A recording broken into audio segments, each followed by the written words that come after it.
또 우리 성림교육표가 제자 되고 제자 삼는 건강한 교회입니다. 그럼 제가 제자 되고 그러면 여러분은 제자 삼는 그리고 건강한 교회는 다 같이 합니다. 제자 되고 건강한 교회. 예, 건강하지 않습니다. 우리 장님 보니까 기침 많이 하신다 그죠? 우리 오늘 또 옆에 분에게 이렇게 한번 인사할까요?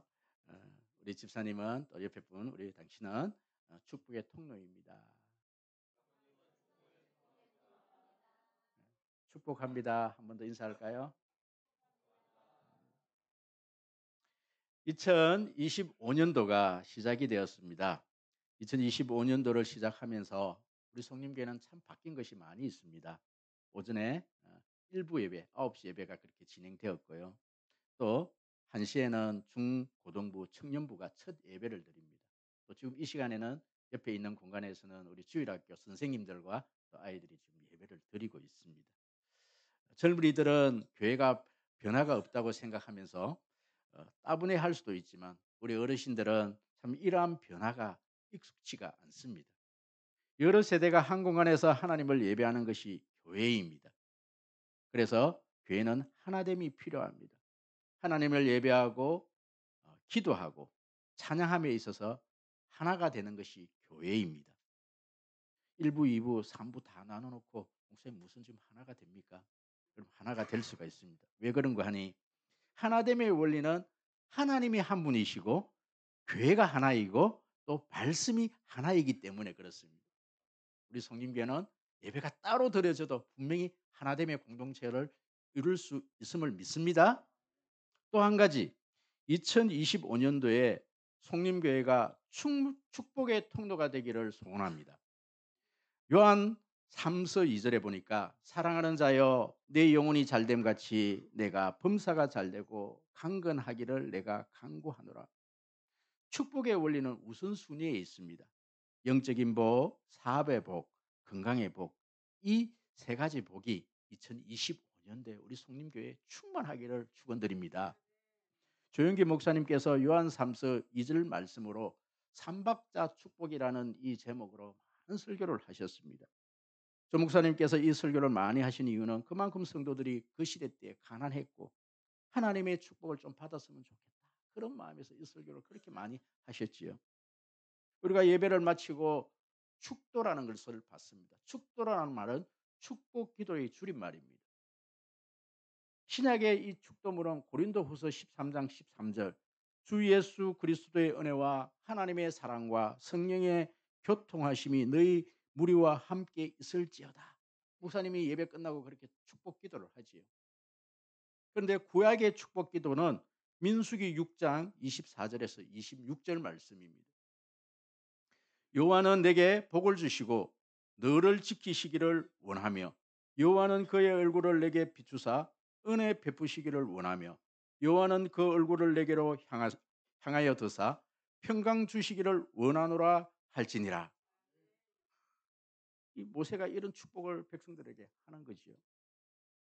통신 신대원에 가면 서철원 교수님이라는 유명한 분이 계신데 이분은 항상 채플 시간에 신약의 축복문으로 우리에게 축복을 한 것이 아니라 이 구약의 축복문을 읽으시면서 축복을 해주셨습니다. 구약의 이 축복문이 훨씬 축복이 진하다고 그렇게 말씀하시더라고요. 이것이 하나님의 마음입니다. 조영기 목사님이 하나님의 마음을 잘 알았습니다. 그래서 성도들에게 언제나 축복을 하신 거죠. 영혼의 복, 물질의 복, 강건한 복이 있기를 원한다. 이런 축복을 계속했더니 정말 그 성도들이 그런 복을 받더라는 거예요. 저도 그 마음이 있는 거예요. 그런 하나님의 마음이 있습니다. 그럼 우리 성림교회가 정말 이 축복이 여러분들에게 임하기를 축복합니다. 그렇다면 2025년에는 어떻게 하면 이 복을 누릴 수 있을까요? 제가 제일 먼저 여러분 이 첫 설교를 이 아브라함 이야기, 믿음의 조상 이야기로 그렇게 시작을 합니다. 하나님께서 이 아브라함에게 왜 아브라함을 부르셨고 하나님께서 이 아브라함을 부르신 이유가 뭔가 그것을 잘 살펴보면요. 2025년대도 하나님께서 우리에게 이런 축복을 주실 줄 믿습니다. 먼저 하나님이 아브라함을 다시 부르셨습니다. 저는 이것을 하나님의 끈질긴 부르심이라 이런 소제목을 한번 붙여보았습니다. 하나님은 이 아브라함을 끈질기게 부르셨습니다. 창세기 11장 32절, 그리고 오늘 우리가 읽었던 본문 12장 1 절에 보면 11장 32 절에 이렇게 기록을 하고 있죠. 데라는 205 세를 향유하고 하란에서 죽었더라. 성경 그렇게 기록을 하고 있습니다. 그리고 창세기 12장 1절, 우리 다 같이 한번 읽어 볼까요? 다 같이 시작. 여호와께서 아브라함에게 이르시되 너는 너의 고향과 친척 아버지 집을 떠나 내가 내게 보여줄 땅으로 가라. 지금 아버지가 하란에서 죽었기 때문에 이 두 본문만 보면은 마치 하나님께서 처음 아브라함을 부르신 그때가 하란에서 처음 불렀다, 이렇게 우리가 생각을 해요. 그런데 사도행전에서는 그 본문을, 이 내용을 그렇게 설명하고 있지 않습니다. 사도행전 이 누가는 이 본문을 이렇게 해석을 하고 있습니다. 사도행전 7장 2절 3절 다 같이 한번 읽어 볼까요? 다 같이 시작. 스데반이 이르되 여러분 부영들이여 들으소서. 우리 조상 아브라함이 하란에 있기 전 메소포타미아에 있을 때에 영광의 하나님이 그에게 보여 이르시되 내 고향과 친척을 떠나 내가 네 보일 땅으로 가라 하시니, 하나님이 제일 먼저 하나님이 부르신 때가 언제였느냐 하면은 이 아브라함이 70세 때 어디에서? 메소포타미아 갈대아 우르였습니다. 갈대아 우르에서. 그러니까 이 아브라함의 진짜 고향은 하란이 아닙니다. 어디예요? 갈대아 우르가 이 아브라함의 고향입니다. 그래서 고향에 70살 때 너는 친척 아비 본토의 집을 떠나라 그래서 이 아브라함을 떠난 거예요. 그때 떠날 때 아버지 데라를 모시고 또 조카 롯을 데리고 떠난 겁니다. 떠나서 하나님께서 그 지시할 땅으로 그는 할 것이라고 믿고 떠났는데 그가 도착한 곳이 어디라는 거예요? 하란이라는 거예요. 하란에 5년 동안 살았습니다. 5년 동안 여기가 하나님께서 주신 땅인가 보다. 그 지시한 땅인가 보다. 그렇게 생각하고 거기에서 정착을 하고 직업을 가지고 농사를 지었는지 짐승을 키웠는지는 모르겠지만 거기서 안착을 하면서 사람들을 사귀고 편안한 삶을 누리며 아버지를 모셨습니다. 이 아브라함이요, 하나님이 지시할 땅으로 가지를 않는 거예요. 여러분, 아버지 데려가 뭐 때문에 죽었는지는 모르겠습니다. 어찌 됐건 아버지가 죽었어요. 죽고 나니까 하나님께서 다시 아브라함에게 나타나서 뭐라 그럽니까? 오늘 창세기 12장 1절 말씀을 하시는 것이죠. 너는 너희 친척 아비 집으로 떠나라. 내가 지시할 땅으로 가거라. 그렇게 이야기를 한다라는 거예요. 여러분, 지금 아브라함은요, 뭐 하나님께서 자신을 왜 부르신지도 몰라요. 그냥 가라 그러니까 갔는 거예요. 분명히 하나님은 이 아브라함에 대해서 큰 계획을 가지고 계셨습니다. 조금 이따 살펴보겠지만 하나님은 아브라함을 처음 부르실 때 어떤 목적을 가지고 하나님을, 이 아브라함을 부르신 거예요. 그리고 그 땅으로 가야만이 거기에서 하나님께서 또 다시 다른 말씀을 하셔요. 그런데 하란에 머물고 있습니다. 아버지가 죽었습니다. 그때서 다시 하나님께서 이 아브라함을 다시 부르시는, 이것을 저는 하나님의 끈질긴 부르심이다, 그렇게 소제목을 붙여보았습니다. 그런데 이 내용이 신약에 똑같은 내용이 그대로 있더라고요. 그 내용이 무슨 내용인가 하니, 우리 예수님께서 갈리 호숫가에서 예수님의 제자를 부르셨습니다. 베드로, 안드레, 야고보, 요한의 제자를 부르셨어요. 바다에 가서 그 깊은 밤에 그물지구를 하고 있는 이 베드로 형제들에게, 베드로야, 그 베드로가 물고기를 한 마리도 못 낚고 그렇게 이 호숫가에 나왔을 때 다시 저 깊은 곳에 가서 그물을 던져라. 그 많은 고기를 잡아온 이 베드로에게 예수님께서 말씀하시죠. 베드로야, 나를 따라오너라. 내가 너를 사람 낚는 어부가 되리라. 그때 이 베드로는 배도 버리고 그물도 버리고 심지어는 아버지까지 버리고 이 예수님을 따랐습니다. 3년 동안 예수님을 따라다녔어요. 열심히 따라다녔습니다. 이 예수님만 따라다니면 정말 내가 먹고 사는 문제는 문제 없겠다. 예수님이 왕에 오르시면 나는 그 높은 자리도 차지할 수 있겠다. 그런 기대감에서 예수님을 따랐습니다. 그런데 예수님께서 십자가에 죽으시고 이 베드로는 모든 소망을 잃어버립니다. 예수님께서 자신을 뭐 때문에 부른지도 몰랐습니다. 그래서 다시 고향으로 갈릴리로 데려가 있는 거예요. 그때 예수님께서 이 베드로를 다시 찾아와서 이 베드로를 다시 부르십니다. "베드로야, 나를 사랑하느냐? 베드로야, 나를 사랑하느냐? 베드로야, 나를 사랑하느냐?" 여러분, 제가 2024년 연말에 많은 꽤 많은 분들이 저에게 전화를 우리 송림교회에 전화번호를 해서 전화가 왔습니다. "송림교회 2025 년도부터 좀 출석을 하고 싶은데 가도 되겠습니까?" 몇 분이 전화 왔는데요. 오늘 한 명도 안 오셨더라고요. 여러분, 하나님이 선택하신 자들은요. 하나님은 기꺼이 하나님은 끈질기게 그들을 불러 하나님의 자녀 삼으십니다. 어떠한 방법으로 이 자리에 다시 오게 하십니다.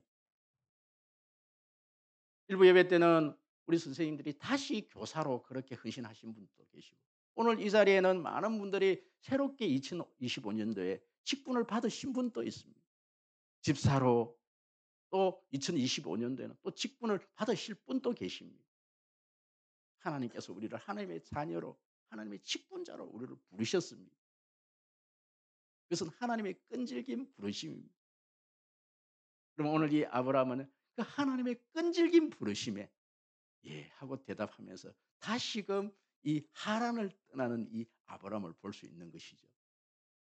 사랑하는 성님 성도 여러분, 2025 년도를 시작하면서 하나님의 그 끈질긴 부르심에 여러분들은 오늘 이 자리에 앉아 있는 줄 믿습니다.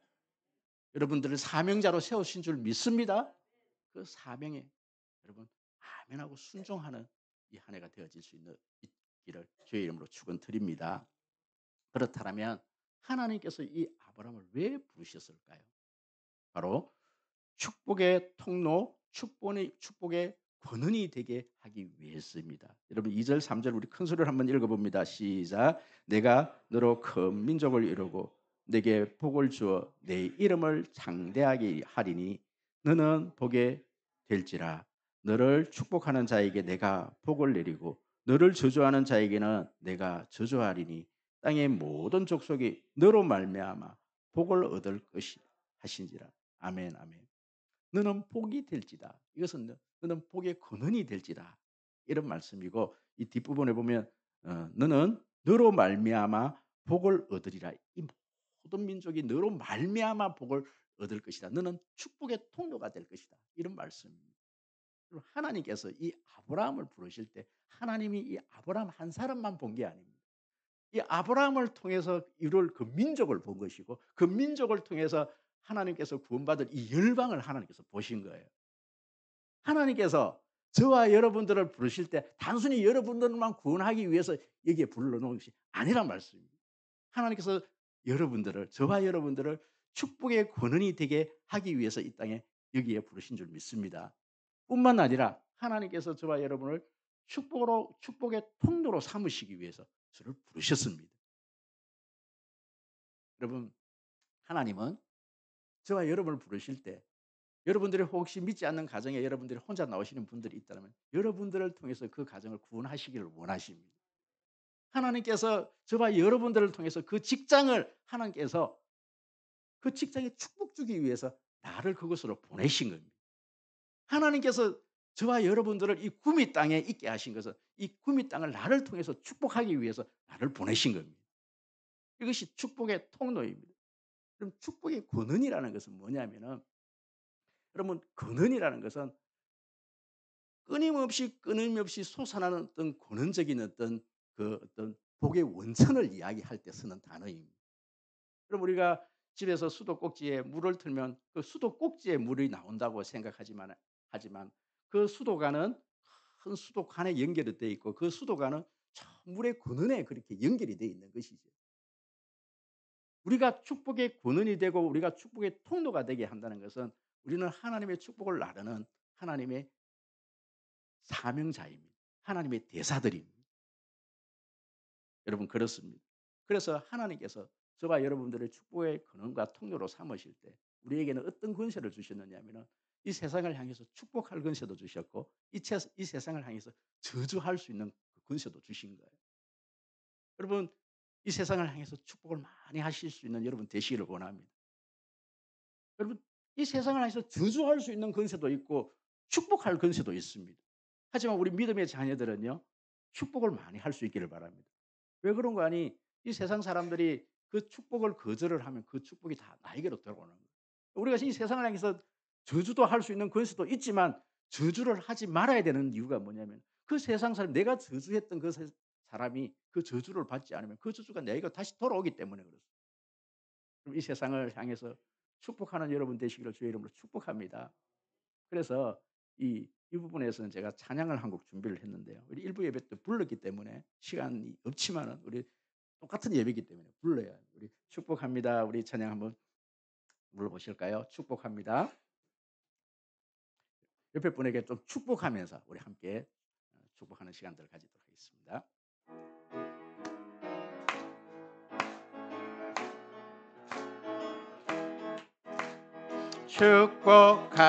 축복합니다. 주님의 이름으로 축복합니다. 주님의 사랑으로 이곳에 모인 주의 거룩한 자녀에게 주님의 기쁨과 주님의 사랑이 충만하게 치리로 God bless you. God bless you. 축복합니다. 주님의 사랑 God bless you. God bless you. God bless you. 축복합니다. 주님의 사랑으로 축복합니다. 옆에 분에게 여러분 2025년도에는요. 여러분 가정에서는 이 믿음의 가정들은요. 한국 우리 자녀들을 축복하십시오. 혹시 뱃속에 있는 이 태에 있는 이 아이에게도요. 저는 그랬어요. 정말 그 배에 늘 손을 얹고 매일매일 축복을 했습니다. 여러분 직장을 향해서 정말 나를 괴롭히고 힘드는 모든 분들에게 그분들에게 여러분 축복하십시오. 그 축복이 그들이 받지 않으면 그 축복이 나에게 그대로 다 돌아올 것입니다. 하나님 우리를 축복의 통로로 사용하시기 위해서 우리를 부르셨습니다. 세 번째는 하나님은 이 아브라함을 예배자로 살게 하셨습니다. 아브라함은 이 메소포타미아 갈대아 우르에서 하나님의 말씀을 쫓아 가나안 땅으로 들어갔습니다. 여러분 갈대아 우르가 어떤 도시냐면 성경에서는 참 우상을 많이 숨기는 도시 이렇게 소개했지만 이 시대 때 이 갈대아 우르는 최고 번영의 도시입니다. 최고 문화가 발전하고 정말 제일 잘 나가는 그런 도시. 그런데 하나님께서 그곳에서 아브라함을 떠나라 이렇게 얘기를 하셨어요. 그럼 하란으로 떠났습니다. 하란은 그거보다는 조금 작은 도시지만 그럼에도 불구하고 이 하란도 도시입니다. 그런데 하나님이 하란에 쫓았어도 떠나라 그렇게 얘기를 하시는 거예요. 어디로 갑니까? 가나안 땅으로 갑니다. 여러분 가나안 땅 성경에서는 젖과 꿀이 흐르는 땅이라 그러지만 전혀 젖과 꿀이 흐르지 않습니다. 하나님이 계시기 때문에 젖과 꿀이 흐르는 땅이지. 그러면 성경에 보면요. 계속해서 여기서 쫓겨가고 저기서 쫓겨가고 쫓겨다닙니다. 원주민들에게도 쫓겨다니지만 살기가 힘이 들어서 광야라서 너무 먹고 살기가 힘이 들어서 이 아브라함이요. 가나안 땅에서 쫓겨다닙니다. 그럼에도 불구하고 여러분 7절 8절을 한번 읽어볼까요? 7절 8절 다 같이 시작. 내가 이 땅을 내 자손에게 주리라 하신지라 자기에게 나타나신 여호와께 그가 그곳에서 제단을 쌓고 거기서 베델 동쪽 산으로 옮겨 장막을 치니 서쪽은 베델이요 동쪽은 아이라 그가 그곳에서 여호와의 제단을 쌓고 여호와의 이름을 부르더니 8절에서도 그곳에서 제단을 쌓고 또 8절에서도 그곳에서 여호와께 제단을 쌓고 여러분 제단을 쌓고 제사를 드렸다. 오늘날로 말하면 가는 곳곳마다 이 아브라함을 예배를 드렸다. 예배를 드렸다. 여러분 그렇습니다. 아브라함을 우리는 믿음의 조상을 그러는데 이 아브라함이 어떻게 해서 믿음의 조상이 되었느냐 하면은 이 아브라함은 그 척박한 땅에서 언제나 제일 먼저 한 일이 뭐냐면 제사 드리는 예배 드리는 일. 여러분 그렇습니다. 그러다가 이 아브라함이 결정적으로 믿음의 조상이 되어지는 것은 창세기 22 장에 나오는 모레아 산에서 드리는 하나님께 드리는 이 제사. 그것은 자기 이삭 아들을 드리는 제사예요. 그럼 세상에서요. 그 많고 많은 이 예배 가운데 저는 이 아브라함과 이삭이 드리는 이 제사만큼 이 예배만큼 경건하고 하나님이 기쁘시게 받으시는 예배는 없다라고 봅니다. 거기서는 오로지 아무것도 없습니다. 찬양단도 없습니다. 화려한 조명도 없습니다. 마이크도 없습니다. 그렇지만 그곳에서는 온전히 자기가 가장 사랑하는 것을 아들을 드리는 아버지가 있었고 그것을 순종으로 받아들이는 순종의 제사가 있고 그것을 온전히 흠양하는 하나님이 그곳에 계시는 거예요. 아들과 아버지와 하나님밖에 없는 겁니다. 아무것도 없어요. 그 산 꼭대기에서 드려지는 그 예배만큼 여러분 하나님이 기쁘시게 받으시는 예배가 없는 거예요. 여러분 우리는 이 아브라함의 이 제사를 통해서 두 가지 사실을 배워야 합니다. 첫 번째는 이 예배의 횟수입니다. 아브라함은 가는 곳곳마다 삶 자체가 예배였어요. 근데 어떤 분들은 한국 교회가 너무 예배가 많다라고 비판하시는 분들도 있습니다. 주일날 예배, 주일 오후 예배, 3일 예배, 새벽 예배, 구역 예배, 금요 예배, 계엄 예배, 출생 예배, 돌 예배, 입학 예배, 졸업 예배, 결혼 예배, 약혼 예배, 취임 예배, 회감 예배, 고위 예배, 임종 예배, 장례 예배. 너무너무 많은 여러분 그런데요. 이 예배를 누가 다 집도를 할까요? 목사가 집도를 합니다. 목사가. 그런데 저도 '이 예배가 참 많구나.'라고 생각을 했어요. 그런데 제가 이렇게 목회 생활을 해 보면서 그것만큼 행복한 일이 없습니다. 왜 그런가 하니 그 예배 시간은 온전히 하나님을 만나는 시간이거든요. 그 말씀 준비하면서 저도 어저께도 이사 예배 가는데 이사 예배 한 번 그 짧은 5분 메시지를 준비하는데도 하루 온종일을 밤새도록 묵상을 하고 하나님과 독대하는 거예요. 예배가 어찌 그렇게 예? 귀중한지요. 여러분 만약에 신앙생활을 처음 시작하시는 분들은요. 다른 거 다 제쳐놓고 예배에 우선하시기를 바랍니다.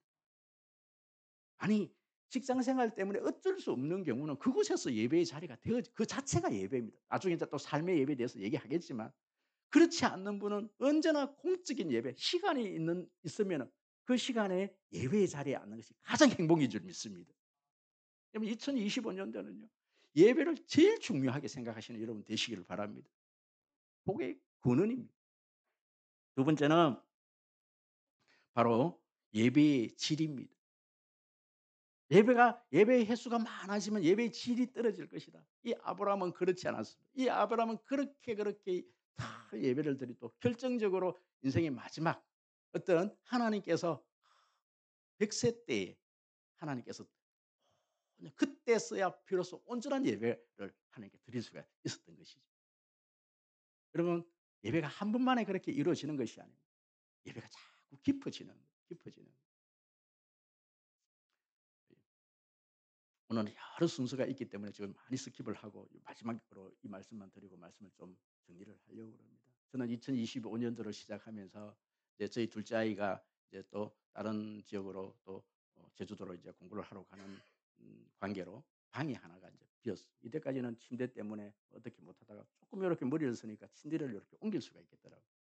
침대를 옮겨놓고 거기에다가 책상 하나를 놓았습니다.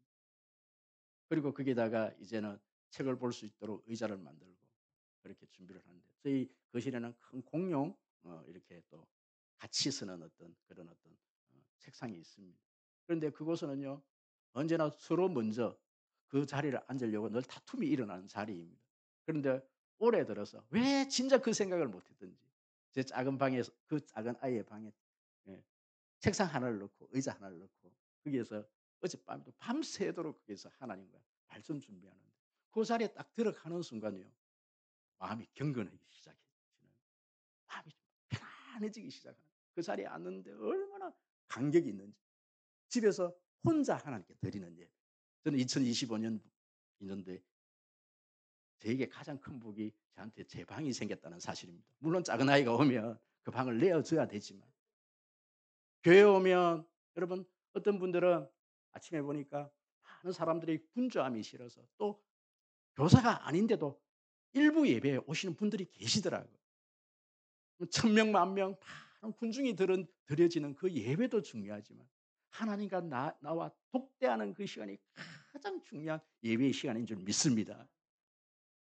새벽을 깨우시고 저녁에 혼자 나와서 하나님과 독대하시고 집에 작은 공간 하나라도 마련해서 하나님과 예배드리면서 저는 하나님과 묵상하시며 하나님 말씀 묵상하시면서 그렇게 살아가는 2025년도 되어지기를 주의 이름으로 축복합니다.